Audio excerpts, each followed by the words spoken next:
he whiu, he waonga, he oma te mahi, kia whai piro mo te ki-o-rahi. Tāna mātou te tīma, rere te hikaka i roto i te tinana, a kori te monga ke mea haere ake nei. Hui a mai ngā tini tauira o Waitaha ki Ngā Puna Wai mo te whakataetai ārohe mo te Ki-o-rahi.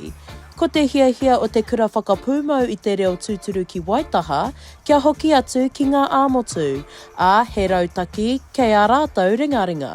Ko tētahi rautaki ka tino kitea ki te tao o Whakapūmau ko te pirotire, ai te mea e tino tere ana a mātou tama me te koihoki o tā mātou nei kaitiaki te tupu, no reira a ko te pirotire, a me te rupu anō hoki.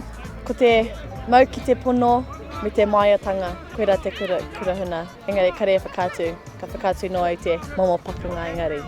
Ko te reo te pūtaki o te kura nei, a ko tā te kaiwhakahaere a hone Rust, he hiahia no te kura nei ki te whakatairangatia i te reo, ki runga i te whira, hei whai rautaki anō.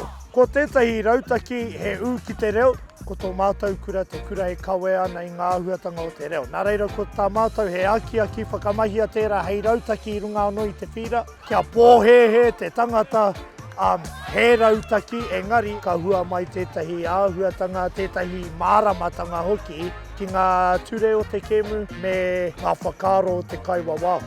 Ahakoa ko te whiringa toa te whaenga matua, he whaenga anō tā te kura. Kia whakawhanaunga tuatai koina te tino kaupapa nui. Kia whai whiako o mātou nei taina ki tēnei kemu, ki ngā whakataitai anō hoki, me te whakakotahinga, pera i te whakawhanaungatanga. E ai ki a tātou, ko te angitu, ko te tai tuatahi mai, engari he rereke te angitu o tēnā, ko te mea nui ka ngana, te piki, i te puhitai ore, māko nā ki te mena ka tuatahi tuarua tuatoru rane. Ka pika atu te tīma ki ngā whakataetai āmotu ki tūranga nui ākiwa, hei tērā marama. Shakayla Andrews-Alapaki, Tahu News.